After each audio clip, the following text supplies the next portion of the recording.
주식시장이 반도체에서 다시 언택트 주식으로 돌아왔습니다. 과거의 차이를 보면 바이오가 상대적으로 힘이 조금 약해졌다라고 하는 점입니다.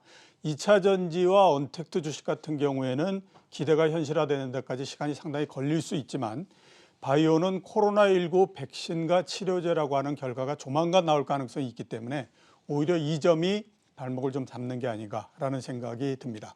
오늘은 주식시장 전반에 대해서 알아보는 시간을 갖도록 하겠습니다. 김한진 KTB 투자증권 수사경부위원, 김영렬 교보증권 리서치센터장 나오셨습니다. 예, 안녕하십니까? 네, 안녕하세요. 예, 먼저 미국 시장서부터 한번 좀 살펴봐야 되지 않을까라는 생각이 듭니다. 지금 전 세계 주식시장은 어떻게 생각하면 나스닥 하나를 바라보고 지금 가고 있는 상태고요. 그 다음에 이제 나스닥은 또 몇 개의 종목을 바라보고 가고 있는 상태니까 좁히면 굉장히 좁아지는 형태이기 때문에 앞으로 미국 시장이 어떻게 되느냐에 따라서 세계 시장이 상당히 많이 바뀔 걸로 그렇게 보이는데요. 자, 먼저 박사님 어떻게 보십니까? 앞으로 미국 시장, 특히 나스닥 어떻게 될 거라고 보십니까? 네, 말씀하셨듯이 상당히 집중화돼서 예. 지금 시총 상위 종목들이 더 시총이 커지고 시장 전체에서 차지하는 시가총액의 점유율이 계속 높아지는 형태인데요. 예. 가령 지금 미국 S&P 500의 나스닥 종목들도 같이 상장이 돼 있기 때문에 제가 이제 살펴보니까 시가총액 상위 30개 종목이 지금 시가총액 한 50% 가까이를 차지하고 있고요. 예. 어닝 비중도 역시 50% 정도 차지하고 있습니다. 예. 그러니까 이 집중화가 더 지금 최근 수개월 사이에 더 심해졌고요. 예. 지금 그림을 보시면은 나스닥의 시가총액입니다. 예.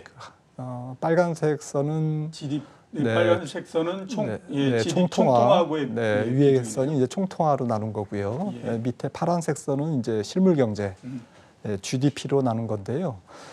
그러니까 이제 시가총액이 상대적으로 통화량이나 예. 실물 경제에 비해서 어느 정도 좀 고평가돼 있느냐, 예. 이거를 장기 추이를 보면 지금 보시는 것처럼 2008년 금융위기 수준은 이미 시가총액 GDP 비율이 훨씬 넘어섰고요. 예.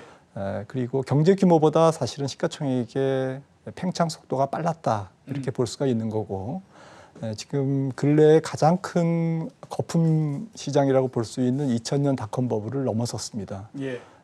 지금 유동성 때문에 시장이 가고 있다고 하는데 역시 그 위에 빨간색 선인 나스닥 시가총액의 총통화 비율, 예. 저희가 M2라고 하는데요. 보통 이제 광의 유동성입니다. 유동성 대비 시가총액의 비율이 보시는 것처럼 2008년보다는 훨씬 높은, 예. 그리고 닷컴 버블보다는 낮지만 예.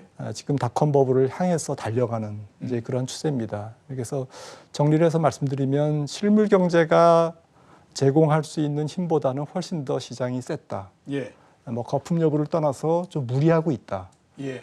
그리고 유동성 그러는데 그 부분도 2008년 금융위기 때보다는 훨씬 유동성을 잘 반영하면서 훨씬 더 공격적으로 반영하면서 주가가 오르고 있다. 예. 그런데 앞서 말씀드린 것처럼 소수 종목에 집중돼서 오르고 있기 때문에 소수 종목, 빵 플러스 마이크로소프트나 이런 그 상위 시총 몇몇 종목의 어닝이 만약에 하반기에도 계속 고하면 물론 이제 시장은 쉽게 무너지지 않을 수도 있지만, 그렇죠. 반대로 이런 종목들 중에서 소수 종목 중에 한 종목만 조금 훼손이 돼도, 어닝에 훼손이 있어도 주식시장이 시장 전체가 크게 조정을 받을 수 있는 그런 위험은 내재하고 있다, 이렇게 평가가 됩니다. 예, 알겠습니다.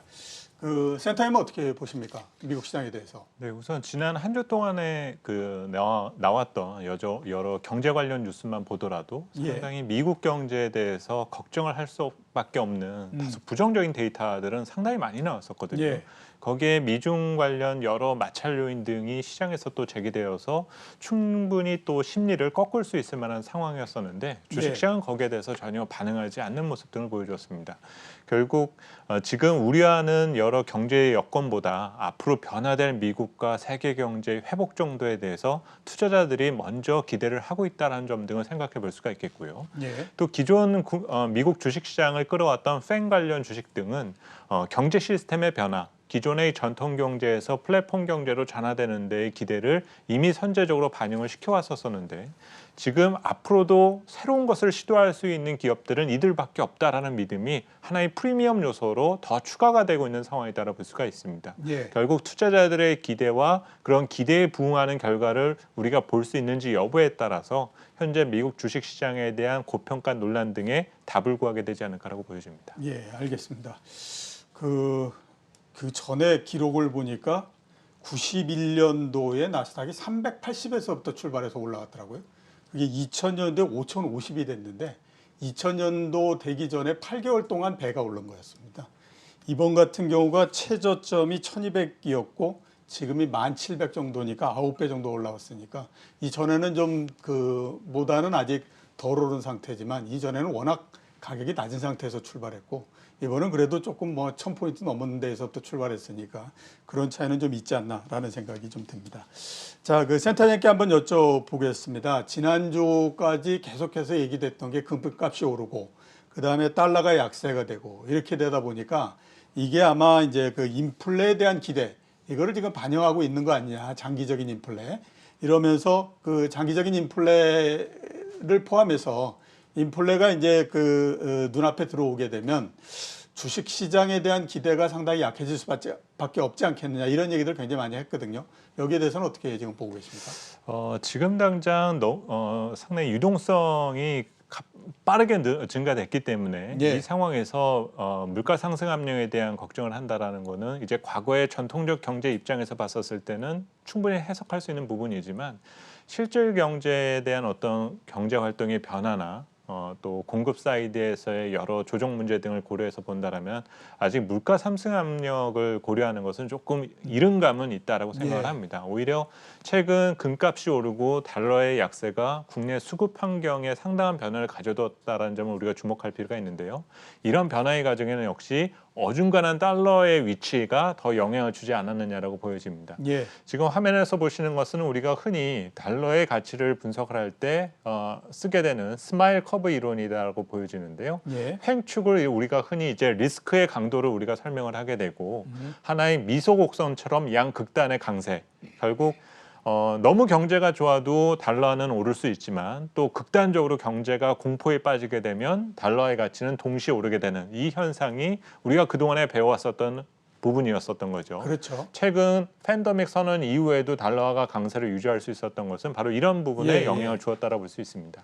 하지만 지금 달러의 가치가 다소 좀 어중간한 위치에 있다는 것은 가까운 미래의 미국에 대해서 조금씩 의문을 품기 시작했기 때문이라고 볼 수가 있고 이 과정에서 어떤 대안적인 성격에서 금에 대한 관심이 커졌다고 볼 수가 있는데요.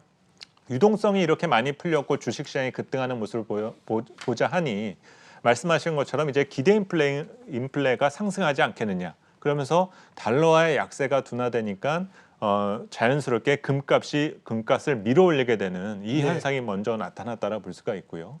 그리고 뭐 지난주에 피치에서 미국 신용 등급에 대해서 다소 좀 안정적에서 부정적이라는 부정적으로. 멘트를 내놨지 않습니까? 이거는 가까운 미래에 만약 부채 위험이 터지거나 그리고 이렇게 돈을 풀어놨는데 미국 경제가 살아나지 못할 경우 그럴 경우 이 달러에 대한 신뢰를 갖기가 조금 어려워지는 것이 아니냐라는 다소 좀 보수적인 스탠스가 반영되는 것도 금값을 밀어올려고 하고 있다는 거죠. 예. 결국 이 영향 속에서 과연 글로벌 금융시장에서의 유동성의 환경의 변화는 어떻게 바뀔 것이냐 이런 문제가 최근에 등장한 것이기 때문에 지난 7월 달에 오랜만에 외국인이 월간 누계 기준으로 1조 원의 순매수를 보여주었었는데 예. 이 영향 역시 달러의 약세 뭐 지난 2000년대와 같이 아주 드라마틱한 약세가 진행된다라고 우리가 믿을 수는 없을 겁니다. 왜냐하면 그 논리가 나오게 된다면 앞으로의 미국 경제에 대해서도 회의적인 시각이 압도할 수밖에 없을 테니까요. 그렇죠. 하지만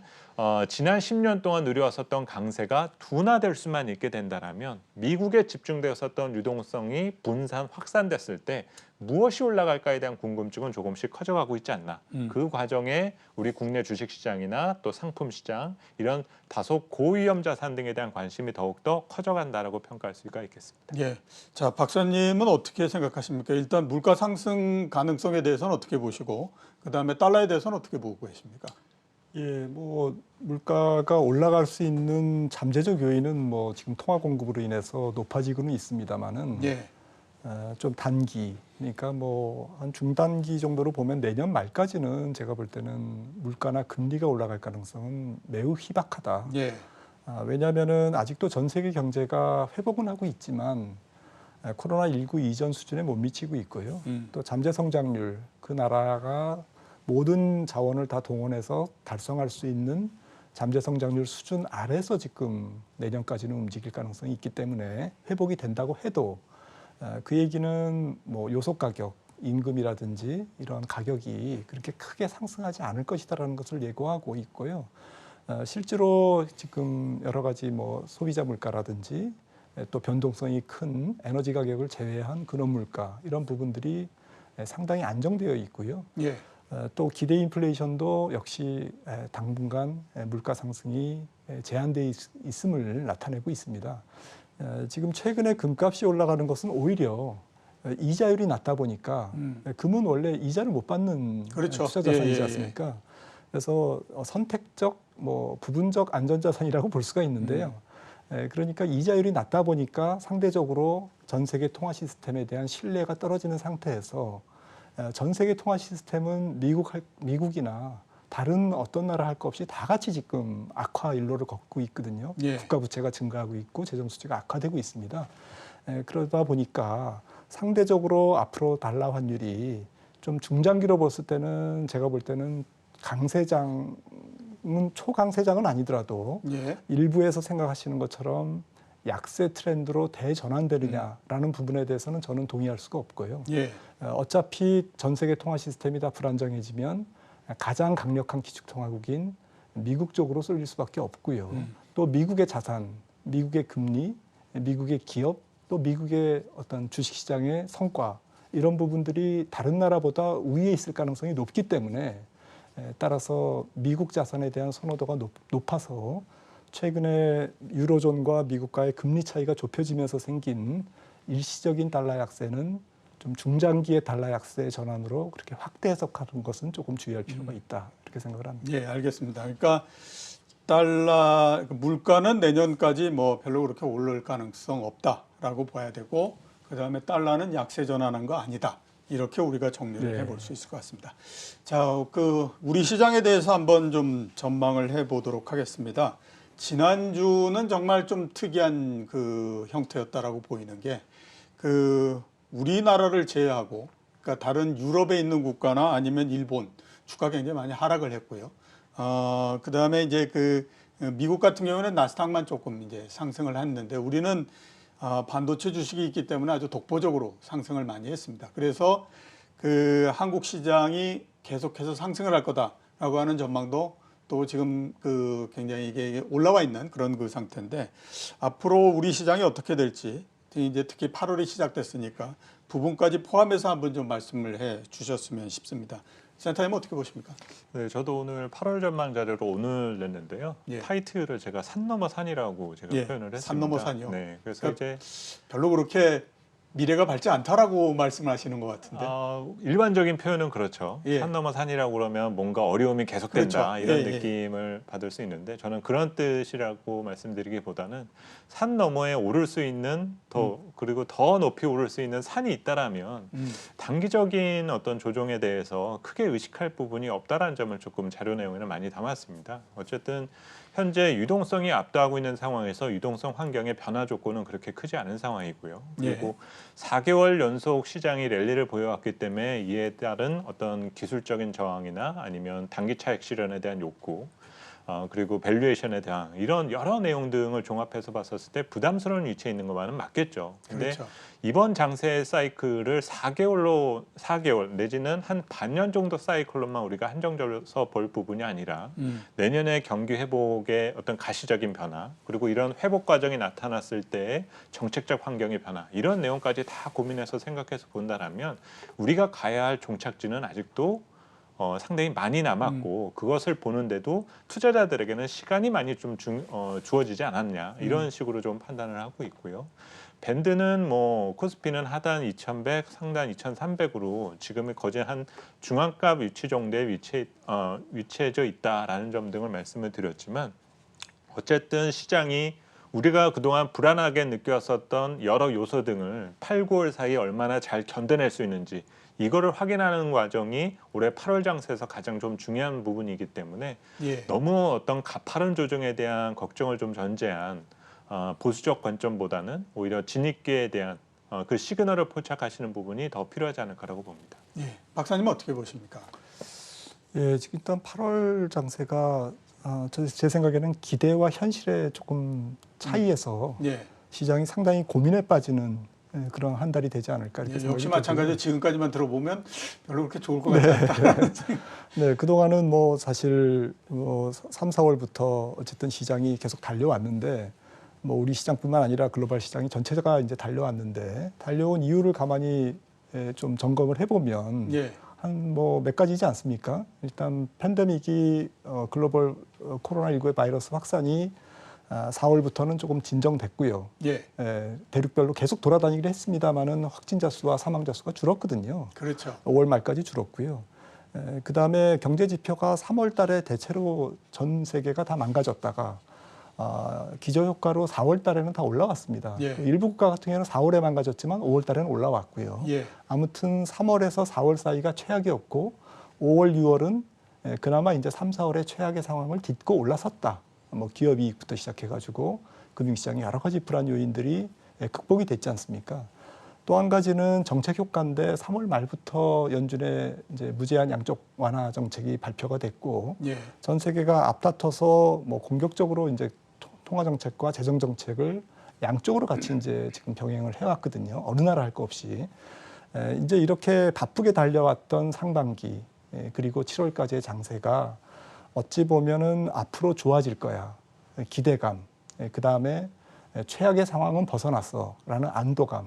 이 두 가지가 만나면서 레벨이 얼마냐, 현실적으로 기업 이익이 얼마고 밸류에이션이 얼마냐를 따지기보다는 일단 유동성으로 달려온 거거든요.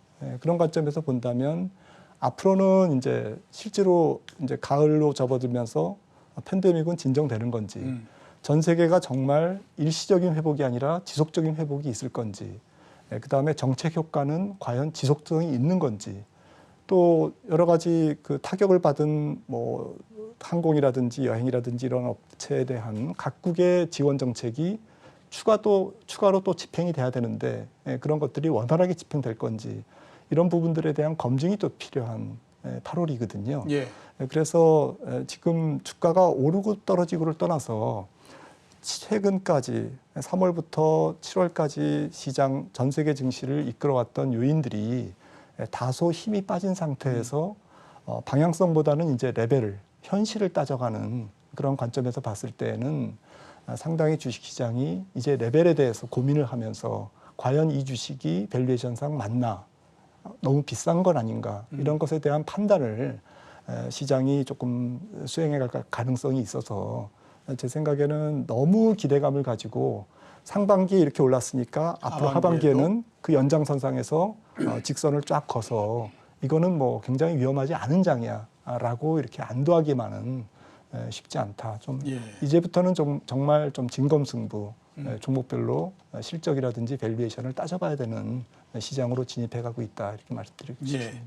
자, 그 짧게 한번 여쭤보고 싶습니다. 그냥 8월 달만 우리가 한정을 해서 봤을 때 가장 그 관심 있게 보고 계시는 변수가 뭔가 하는 건데요. 제 의견서부터 잠깐 말씀드리면 저는 미국의 5차 그 경기 부양 대책이 저는 굉장히 좀 큰 변수일 거다라고 생각하는데 내용보다도 5차 내용이 그 대책이 나오고 난 다음에 추가적인 대책이 있을 거냐 없을 거냐 그거에 대한 시장의 판단이 시장에 상당한 영향을 미칠 거라고 보고 있거든요. 그 가장 중요하게 보고 계시는 변수들이 어떤 게 있습니까? 그냥 짧게 말씀해 주시면 될 것 같습니다. 센터님 한번. 저는 그냥 단순히 수급에 반응하는 투자 주체별 스탠스가 가장 중요하다고 보는데요. 수급. 예. 여러 이벤트적인 요소는 8월도 상당히 풍부합니다. 예. 말씀하신 5차 경기부양책에 대한 의회 합의 여부, 그리고 미국이 중국에 대한 여러 제재 문제들, 이런 내용만 놓고 본다면 상당히 굵직굵직한 변수 등은 많거든요. 그렇죠. 근데 우리가 올 연말에 대선을 앞두고 있다라고 가정을 해본다면 어떠한 정책이든지 간에 대선을 앞두고 나서 상당히 강하게 밀어붙일 그럴 개연성은 생각보다는 저는 크지 않다고 판단이 됩니다. 그렇다고 봐야 되겠죠. 의사 오히려. 결정자들도 그런 부분에 대해서는 이미 인지를 하고 있을 거다라고 생각하거든요. 그러면 다소 좀 흐릿한 이벤트에 그칠 가능성 자체가 크기 때문에 오히려 현재 유동성 환경에서의 이런 힘의 균형 상황이 오히려 좀 더 중요하지 않을까라 판단이 들고요. 이 과정에서 이제 지난달 외국인 수급에 대한 변화가 어쨌든 환적인 요소에서 변화가 생겼는데 문제는 환이라는 거는 상당히 가변적인 변수지 않습니까? 그래서 유동성 환경도 그런 가변적 변수에 대한 그 반응에 대한 강도, 이게 8월에는 가장 중요하지 않을까라고 봅니다. 예, 박사님은 뭐를 제일 중요한 변수라고 보십니까? 예, 제 생각에 미국의 고용이 제일 중요할 것 고용? 같습니다. 네. 예. 어쨌든 미국의 고용이 빠르게 회복되다가 일단 단기 일자리로 복귀될 수 있는 인력은 복귀된 다음에 추가로 회복되는 그 속도가 조금 느려지고 있지 않습니까? 예. 지금 실업수당 청구 건수라든지 이런 걸 보면 그러다 보니까 결국 그 고용과 연결된 소비가 소비 심리 지표는 좋아졌지만 지금 소비 지표, 실질적인 소비 지표는 그렇게 올라오고 있지 않거든요. 예. 그래서 결국 기대와 현실 사이의 이 괴리가 8월 달에는 한번 검증을 받는, 만약에 이제 고용 지표가 계속 좋아지고 따라서 이제 소비 지출 자체도 좋아지면 시장은 계속 달릴 거고요. 그게 이제 계속 안 맞아 떨어지면 너무 우리가 기대감이 너무 앞섰다. 예. 그래서 속도 조절을 하게 되는 것이 그렇겠죠. 되겠습니다. 예, 두 분 말씀 들으니까 정말 8월 달에는 중요하지 않은 변수가 없다, 이런 생각이 드는 것 같습니다. 수급을 말씀하셨으니까 센터장님께 잠깐 좀 여쭤봐야 될 것 같습니다. 지난주까지 외국인들이 굉장히 많이 매수를 했고요. 오늘은 좀 매도를 하기는 하지만 여전히 아무튼 매수의 기조가 완전히 끝났다라고 얘기하기는 좀 이른 시점이거든요. 외국인 매매에 대해서는 어떻게 지금 보고 계십니까? 뭐 지난 한 1, 2주 사이에 가장 많이 받았던 질문인데요. 예, 그렇죠. 워낙 이제 완전히 순매수로 돌아선 거냐, 그렇습니다. 언제까지 매수를 하냐, 뭐 이런 얘기 많이 들으셨겠죠. 네, 지난 2주 동안 이제 확인된 거는 외국인 수급이 개선되었을 때 예. 뭐부터 사느냐 정도가 이제 저에게는 관심 사안이었었고, 예. 역시 시총 상위에서 그들이 좀 덜 샀던 거 위주로만 산 것 같다. 이 얘기는 다시 말해서 현재 국내 증시에 외국인 자본이 들어올 때는 여전히 어떤 특정 산업이나 종목에 타겟팅이 되었다는 측면보다 여전히 인덱스 중심의 운영 전략을 구사한다라는 점 등의 인상을 받을 수가 있었고요. 환적인 요소가 가미되어 있는 상태이기 때문에 앞서 말씀드렸다시피 외국인 수급의 패턴은 여전히 가변적인 상황입니다.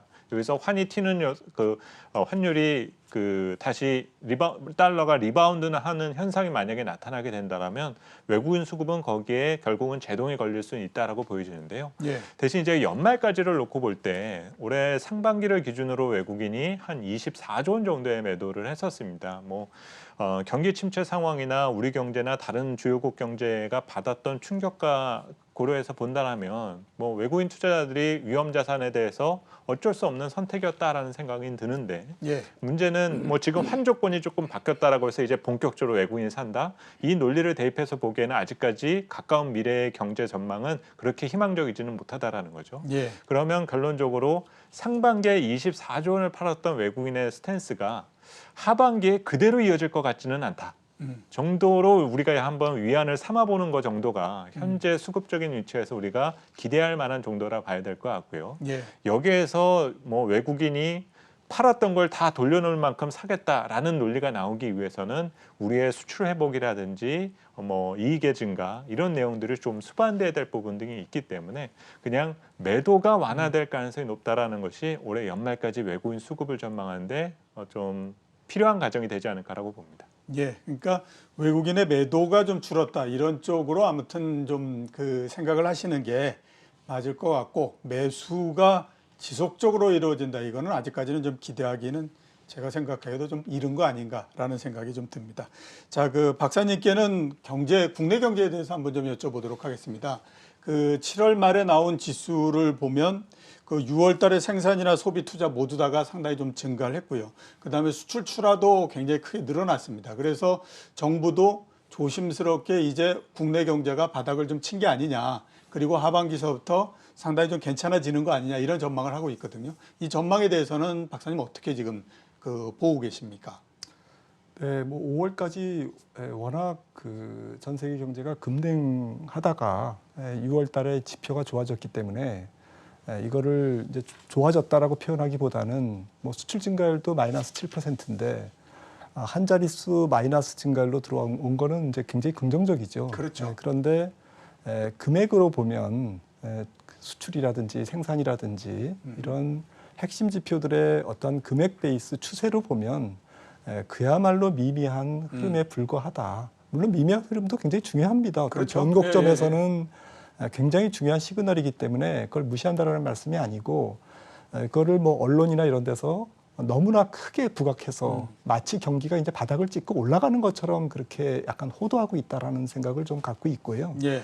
그래서 투자자분들이 어쨌든 경제 지표를 보실 때는 한 가지 조언을 드리면 조금 추세를 볼 필요가 있다라는 것이죠. 추세를. 네, 예, 예. 지금 6월달 실적이 428억 불. 예. 그 다음에 일평균 수출도 17억 불 정도면 일단 지금 주가와 혹은 자산 시장의 흐름과 이런 수출 데이터의 관계에서는 여전히 벌어져 있는 상태입니다. 예, 그렇죠. 여전히 벌어져 있는 상태고 지표에서 보시는 것처럼 뭐 일평균 수출로 보나 아니면 통관 기준 수출 총액으로 보나 지금 적지 않게 벌어져 있거든요. 예.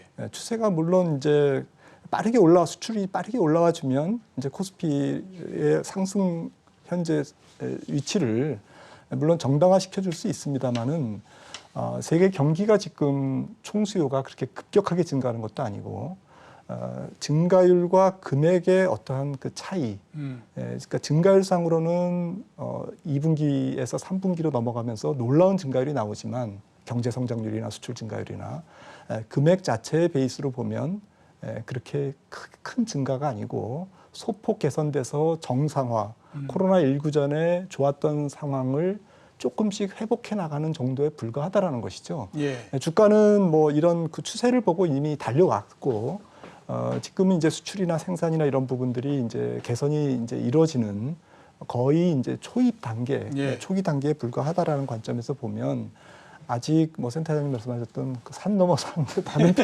다른 표현에 예. 정말 경제가 정반대의 네, 원래 우리가 생각하는 형태의 정말 경제가 가야 될 길은 정말 그야말로 문자 그대로 산 넘어 산이다라고 예. 저는 말씀을 드리고 싶습니다. 예, 알겠습니다.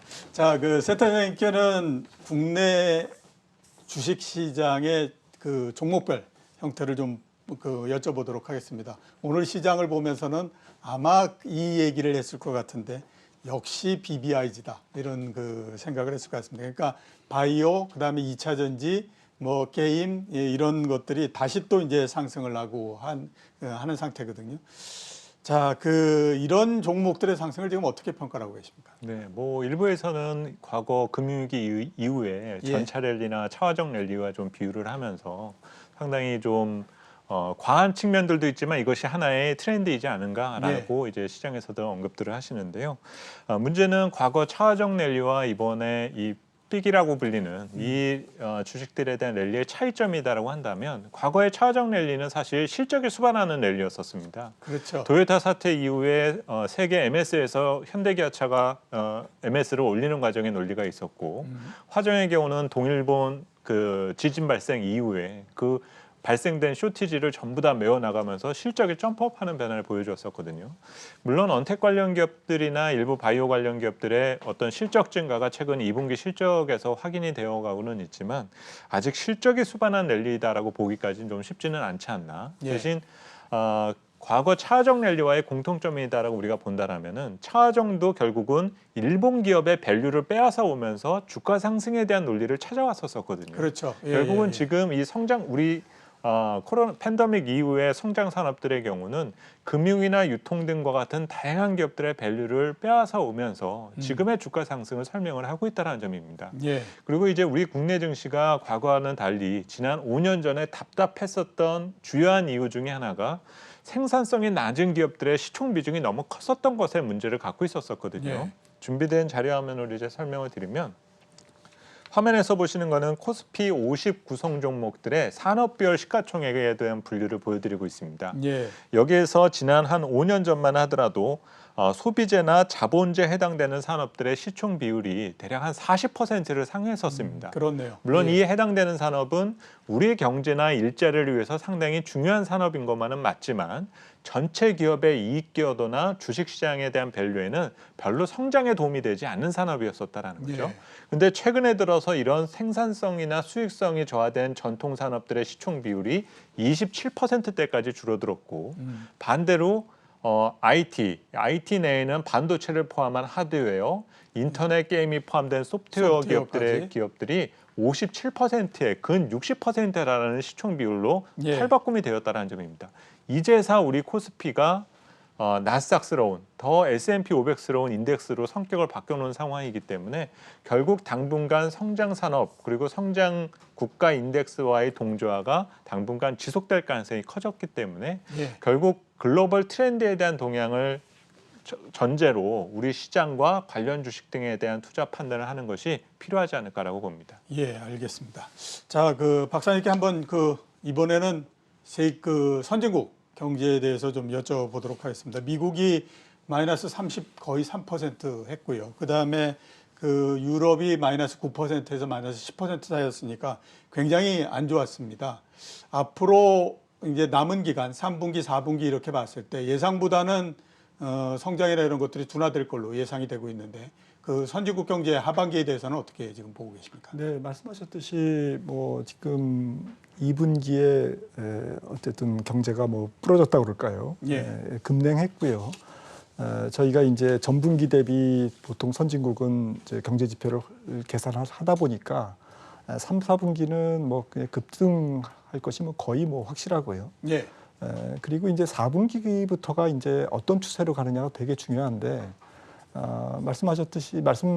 앞에서 말씀드렸듯이 결국에는 경제 추세, 코로나19 이전 수준으로 도달하는 궤적이 있지 않습니까? 그렇죠. 어느 정도의 기울기로 코로나19 이전, 가령 2019년 4분기가 가장 좋았으니까 2019년 4분기 이전까지 회복되느냐인데요. 요거는 이제 6월 달에 예. 가장 최근에 나온 OECD에서 발표한 세계 경제 전망인데요. 위에 이제 녹색 선이 원래 코로나19가 만약에 없었다면 원래 트렌드. 원점은 100으로 출발하는데 100은 2019년 4분기입니다. 2019년 4분기를 언제 도달하느냐를 위에 2차 웨이브, 예. 코로나19의 2차 확산이 없는 경우에 보라색 선으로 2019년 말이나 예. 2021년 말이나 22년 초에는 이제 도달할 것이다. 예. 이런 궤적으로 지금 전망을 하고 있고요. 예. 만약에 가을 이후에 2차 웨이브가 올 경우에는 2023년 예. 그게 정도나, 밑에 있는 거죠? 네, 밑에 있는 예. 빨간색 선입니다. 그러니까 지금 코로나19가 더 이상 세계 경제를 회방하지 않는다라는 가정하에서 내년 연말이나 후년 연초 정도의 코로나19 이전 수준을 회복한다라는 것이니까요. 상당히 조금 오랜 기간에 걸쳐서 경제가 조금씩 회복한다 이렇게 이해를 하시면 좋을 것 같습니다. 예, 알겠습니다. 미국 경제가 33% 마이너스 33%를 했는데 3분기에 25% 증가한다라고 가정을 하더라도 이게 원래 떨어진 거에 40% 정도밖에 못 올라가는 거죠. 왜냐하면 떨어지는 거 왕창 떨어지고 거기 이게 기준점이 낮아졌기 때문에 올라간다고 하더라도 상대적으로 올라가는 폭이 적어지니까 그런데 그래서 아마 박사님 말씀하셨던 것처럼 시간이 조금 좀 많이 걸리지 않을까라는 생각이 듭니다. 자, 오늘 나와주셔서 대단히 감사합니다. 네, 감사합니다. 예, 지금까지 김한진 KTB 투자증권 수석연구위원, 김영렬 교보증권 리서치 센터장이셨습니다.